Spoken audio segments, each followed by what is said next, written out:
ओम श्री गणेशाय नमः। श्री जानकी वल्लभो विजयते। बालकांड को आगे बढ़ाते हुए दोहा नंबर 246 के आगे। ओ सिय शोभा नहीं जाई बखानी, जगदम्बिका रूप गुण खानी।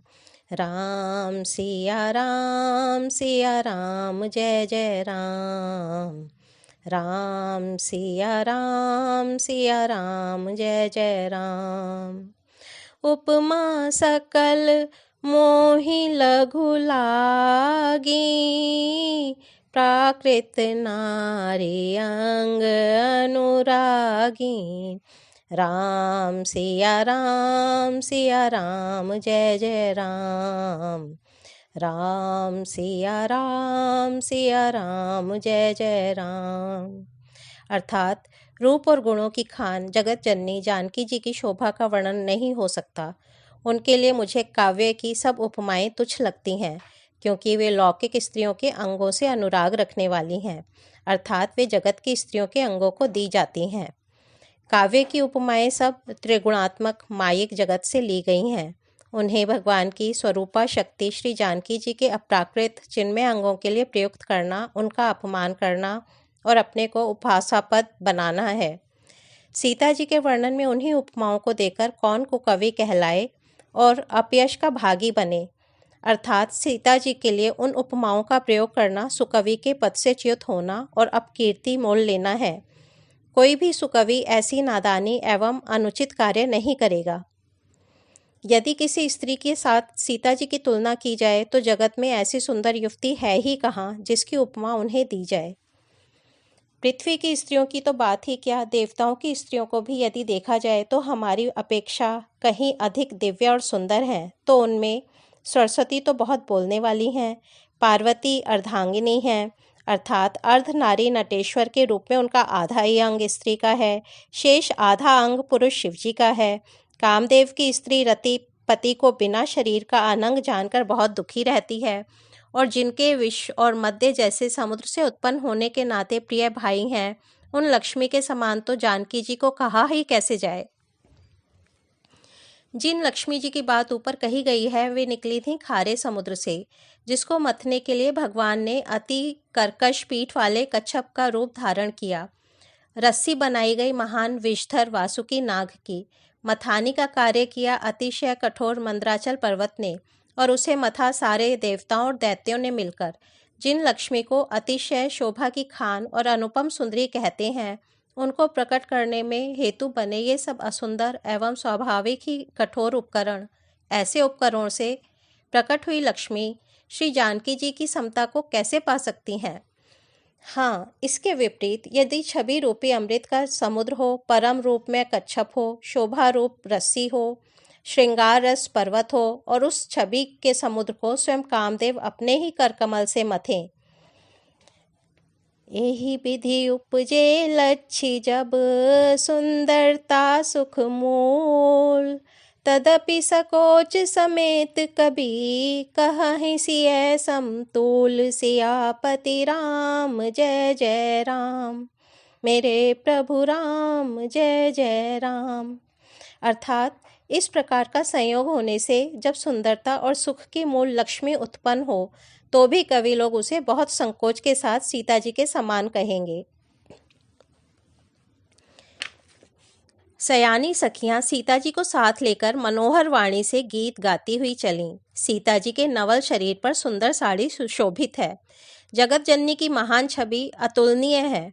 सब आभूषण अपनी अपनी जगह पर शोभित हैं, जिन्हें सखियों ने अंग अंग में भली भांति सजाकर पहनाया है। जब सीता जी ने रंगभूमि में पैर रखा तब उनका दिव्य रूप देखकर स्त्री पुरुष सभी मोहित हो गए। देवताओं ने हर्षित होकर नगाड़े बजाए और पुष्प बरसाकर अप्सराएं गाने लगीं। सीता जी के कर कमलों में जयमाला सुशोभित है। सब राजा चकित होकर अचानक उनकी ओर देखने लगे। सीता जी चकित चित्त से श्री राम जी को देखने लगीं। तब सब राजा लोग मोह के वश हो गए। सीता जी ने मुनि के पास बैठे हुए दोनों भाइयों को देखा तो उनके नेत्र अपना खजाना पाकर ललचाकर वहीं श्री राम जी में जाकर स्थिर हो गए। गुरुजन लाज समाज बड़, देखी सिय सकुचानी। लागी बिलोकन सकिन तन, रघुबीर ही उर आनी। सियापति राम जय जय राम, मेरे प्रभु राम जय जय राम। अर्थात परंतु गुरुजनों की लाज से तथा बहुत बड़े समाज को देखकर सीता जी सकुचा गईं। वे श्री रामचंद्र जी को हृदय में लाकर सखियों की ओर देखने लगीं। श्री रामचंद्र जी का रूप और सीता जी की छवि देखकर स्त्री पुरुषों ने पलक मारना छोड़ दिया। सब एकटक उन्हीं को देखने लगे। सभी अपने मन में सोचते हैं पर कहते सकुचाते हैं। मन ही मन वे विधाता से विनय करते हैं, हे विधाता, जनक की मूर्खता को शीघ्र हर लीजिए और हमारी ही ऐसी सुंदर बुद्धि उन्हें दीजिए कि जिससे बिना ही विचार किए राजा अपना प्रण छोड़कर सीता जी का विवाह राम जी से कर दें। संसार उन्हें भला कहेगा, क्योंकि यह बात सब किसी को अच्छी लगती है। हट करने से अंत में भी हृदय जलेगा। सब लोग इसी लालसा में मग्न हो रहे हैं कि जानकी जी के योग्य वर तो यह सांवला ही है। तब राजा जनक जी ने भाटों को बुलाया। वे वंश की कीर्ति गाते हुए चले आए। राजा ने कहा, जाकर मेरा प्रण सबसे कहो। भाट चले। उनके हृदय में कम आनंद ना था। बोले बंदी बचन बर, सुनहु सकल महिपाल। पन विदेह कर कहीं हम, भुजा उठाई विशाल। सियापति राम जय जय राम, मेरे प्रभु राम जय जय राम। अर्थात भाटों ने श्रेष्ठ वचन कहा, हे पृथ्वी की पालना करने वाले सब राजागण, सुनिए, हम अपनी भुजा उठाकर जनक जी का विशाल प्रण कहते हैं। राजाओं की भुजाओं का बल चंद्रमा है। शिव जी का धनुष राहु है। वह भारी है, कठोर है, यह सबको विदित है। बड़े भारी योद्धा रावण और बाणासुर भी इस धनुष को देखकर चुपके से चलते बने। उसे उठाना तो दूर रहा, छूने तक की हिम्मत न हुई। उसी शिवजी के कठोर धनुष को आज इस राज समाज में जो भी तोड़ेगा, तीनों लोकों की विजय के साथ ही उसको जानकी जी बिना किसी विचार के हठपूर्वक वरण करेंगी। प्रण सुनकर सब राजा ललचा उठे। जो वीरता के अभिमानी थे वे मन में बहुत ही तमतमाए, कमर कसकर अकुलाकर उठे और अपने इष्ट देवों को सिर नवाकर चले। वे तमक्कर बड़े ताव से शिवजी के धनुष की ओर देखते हैं और फिर निगाह जमाकर उसे पकड़ते हैं। करोड़ों भांति से जोर लगाते हैं पर वह उठता ही नहीं। जिन राजाओं के मन में कुछ विवेक है वे धनुष के पास ही नहीं जाते। तमकि धरहि धनु मूढ़ नृप, उठई न चलहि लजाई। मनहु पाई भट बाहु बलु, अधिकु अधिकु गरुआई। सियापति राम जय जय राम, मेरे प्रभु राम जय जय राम। अर्थात वे मूर्ख राजा तमक कर धनुष को पकड़ते हैं, परंतु जब नहीं उठता तो लजाकर चले जाते हैं। मानो वीरों की भुजाओं का बल पाकर वह धनुष अधिक अधिक भारी होता जाता है। तब 10,000 राजा एक ही बार धनुष को उठाने लगे तो भी वह उनके टाले नहीं टलता। शिवजी का वह धनुष कैसे नहीं दिखता था। जैसे कामी पुरुष के वचनों से सती का मन कभी चलायमान नहीं होता। सब राजा उपहास के योग्य हो गए, जैसे वैराग्य के बिना सन्यासी उपहास के योग्य हो जाता है। कीर्ति, विजय, बड़ी वीरता, इन सबको वे धनुष के हाथों बरबस हार कर चले गए। राजा लोग हृदय से हारकर श्रीहीन हो गए और अपने अपने समाज में जा बैठे। राजाओं को असफल देखकर जनक अकुला उठे और ऐसे वचन बोले जो मानो क्रोध में सने हुए थे। मैंने जो प्रण ठाना था उसे सुनकर द्वीप द्वीप के अनेकों राजा आए। देवता और दैत्य भी मनुष्य का शरीर धारण करके आए तथा और भी बहुत से रणधीर वीर आए। कुंवरी मनोहर विजय बड़ी, कीरति अति कमनीय। पाव निहार बिरंचि जनु, रचेउ न धनु दमनीय। सियापति राम जय जय राम, मेरे प्रभु राम जय जय राम।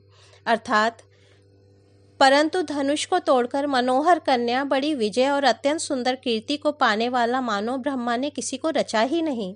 कहिए यह लाभ किसको अच्छा नहीं लगता, परंतु किसी ने भी शंकर जी का धनुष नहीं चढ़ाया। अरे भाई, चढ़ाना और तोड़ना तो दूर रहा, कोई तिल भर भूमि भी छुड़ा ना सका। अब कोई वीरता का अभिमानी नाराज ना हो, मैंने जान लिया पृथ्वी वीरों से खाली हो गई। अब आशा छोड़कर अपने अपने घर जाओ। ब्रह्मा ने सीता का विवाह लिखा ही नहीं। यदि प्रण छोड़ता हूँ तो पुण्य जाता है, इसलिए क्या करूँ? कन्या कुंवारी ही रहे। यदि मैं जानता कि पृथ्वी वीरों से शून्य है तो प्रण करके उपहास का पात्र न बनता।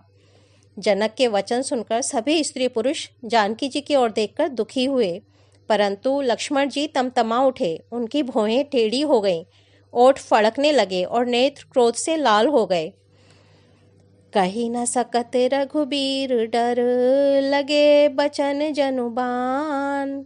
नाई राम पद कमल सिरु, बोले गिरा प्रमाण। सियापति राम जय जय राम, मेरे प्रभु राम जय जय राम।